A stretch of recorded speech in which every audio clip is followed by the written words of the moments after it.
டயர்டா இருக்கு, அது பேங்க்ல செய்வோம். அப்ப அவர் வந்து சரின்னு ஒரு இது தயார்படுத்தி அவர் பரீட்சை டீச்சர் எக்ஸாம்க்கு ப்ரிப்பேர் ஆகி அதுல செலக்ட் ஆயிருக்காரு. அப்போ அவர் என்கிட்ட சொல்லுவார் அவரோட கணவன். அப்போ எனக்கு வந்து 12th நான் காலேஜ் படிக்கிற வரைக்கும் எனக்கு அது தெரியல. ஆனா அதுக்கப்புறம் நானும் மேக்ஸ் நல்லா படிக்கிறதுனால எங்க அப்பாவோட கனவை ஏன் நம்ம கனவை எடுத்துக்க கூடாது, நமக்கும் மேக்ஸ் நல்லா வரும், ஓகே நம்மளும் இந்த மாதிரி காம்படிட்டிவ் எக்ஸாம் எழுதுவோம், ஒரு கவர்மெண்ட் எக்ஸாம் போறோம் அப்படின்னு சொல்லி உண்மையில நான் எழுத ஆரம்பிச்சேன். இன்னைக்கு எங்க அப்பாவோட கனவு என்னோட கனவு எங்க அப்பா அது நினைவா இருக்கு. ஸோ அவர் வந்து நமக்கு இப்படி ஆயிடுச்சு, கை இப்படி ஆயிடுச்சுன்னு வீட்டுல ஓரமா உட்காரல. இந்த கல்வி நம்மள வாழ்க்கையில உயர்த்தும்னு சொல்லி இன்னைக்கு ஒரு ஹெச்எம்மா உங்களை மாதிரி வந்து 3000 பசங்க உள்ள ஸ்கூல்ல last girls government higher secondary school ஒரு அந்த ஸ்கூல்ல ரிட்டையர் ஆனாரு. அவருக்கு வந்து கலெக்டர்கிட்ட சிறப்பு அவார்டு தான் வாங்கியிருக்காரு. ஸோ அவரை வந்து உயர்த்துறது கல்வி தான். அதனாலதான் எங்களுக்கு நானே என் தங்கச்சினா நீங்க 2 பேரும் படிச்சு 2 பேரும் வேலையில இருக்காங்க. அதனால நீங்க எப்பவுமே மனசுல வச்சுக்கிறது கல்விதான் நமக்கு வாழ்க்கையில முக்கியம். அந்த ஒழுக்கம் இது ரொம்ப முக்கியம். அது மாதிரி நேர்மையா இருக்கணும், யாருக்கிட்ட எதுவும் மறைக்க கூடாது.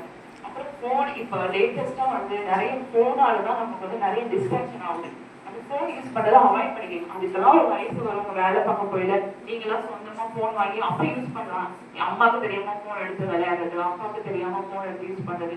நீங்க சும்மா ஒரு பேங்க் ஏதோ ஒருத்தவங்க லிங்க் அனுப்புவாங்க, நீங்க என்ன நினைப்பீங்க, இந்த லிங்க் அமுத்துங்க, இது அமுத்துனா உங்களுக்கு இவ்வளவு காசு வரும் அப்படின்னு நீங்க நினைப்பீங்க. சரி இதை அமுத்துவோம், அப்பா அம்மாவுக்கு இதால காசு வரும் நினைச்சு ஒரு லிங்க் கிளிக் பண்ணிடுவீங்க. ஆனா அது உங்க அப்பா அம்மாவோட அக்கௌண்ட்ல உள்ள டீட்டெயில் எல்லாம் தெரிஞ்சு அவங்க ஆதார் வரைக்கும் எடுத்துக்கிட்டு உங்களோட மொத்த ஃபேமிலி டீட்டெயில அவங்களால எடுக்க முடியும். இதால நிறைய பேருக்கு நிறைய வாழ்க்கையே போயிருக்கு, அந்த மாதிரி எல்லாம் இருக்கு. அதனால அப்பா அம்மா தெரியாம அவங்க போன் எடுத்து யூஸ் பண்ணக்கூடாது. உங்களுக்கு ஏதாவது தேவை ஏதாவது கேட்கணும் அப்பா கிட்டே கேளுங்க, இல்ல அம்மா கிட்டே கேளுங்க. சரியா? இந்த வயசு அந்த போன் யூஸ் பண்ணவே வேணாம். விளையாட எவ்வளவோ விளையாட்டு இருக்கு. உங்களுக்கு பிரேக்ல வீட்டுல போய் எவ்வளவு விஷயம் விளையாடலாம். அப்பெல்லாம் இந்த நிறைய எனக்கு அந்த விளையாட்டு பேரெல்லாம் மறந்துச்சு. அந்த மாதிரி ஃப்ரெண்ட்ஸோட போய் விளையாடுங்க. போன் யூஸ் பண்றதை சுத்தமா அவாய்ட் பண்ணுங்க. தேவையில்லாத லிங்க் வரும், இதை கிளிக் பண்ணுங்க, உங்களுக்கு கிளிக் பண்ணா உங்க பேங்க்ல உடனே 1 லட்சம் பணம் வரும், 2 லட்சம் கிரெடிட் ஆகும். இதெல்லாம் நம்பவே கூடாது. இதெல்லாம் பார்க்கவே பார்க்காதீங்க. ஃபர்ஸ்ட் போன் யூஸ் பண்றது ஸ்டாப் பண்ணிக்கங்க. நீங்க எல்லாம் படிச்சு வேலைக்கு போய் ஒரு போன் வாங்குவீங்க, அப்ப யூஸ் பண்ண அப்ப நீங்க நிம்மதியா இது நம்ம போன் அப்படியே நீங்க பயன்படுத்தலாம். இப்ப இந்த காலகட்டத்தில் போனுங்கிறது ரொம்ப மஸ்ட் ஆயிடுச்சு, எல்லாருக்குமே போன் தான். ஆனா இது நம்ம படிப்புக்கான வயசு 12 காலேஜ் முடிக்கிற வரைக்கும் நம்ம வாழ்க்கை வந்து நமக்கு முடிக்கிற வரைக்கும் அதுதான் நம்ம வாழ்க்கையை தீர்மானிக்கும். நம்ம எவ்வளவு படிச்சு அதுக்கப்புறம் நம்ம வாழ்க்கை வேற மாதிரி மாறும். ஆனா நீங்க உங்களோட லைஃப் டிசைட் பண்ணது ஸ்கூல் தான். அதுவும் இவ்வளவு பெரிய உங்களுக்கு நல்ல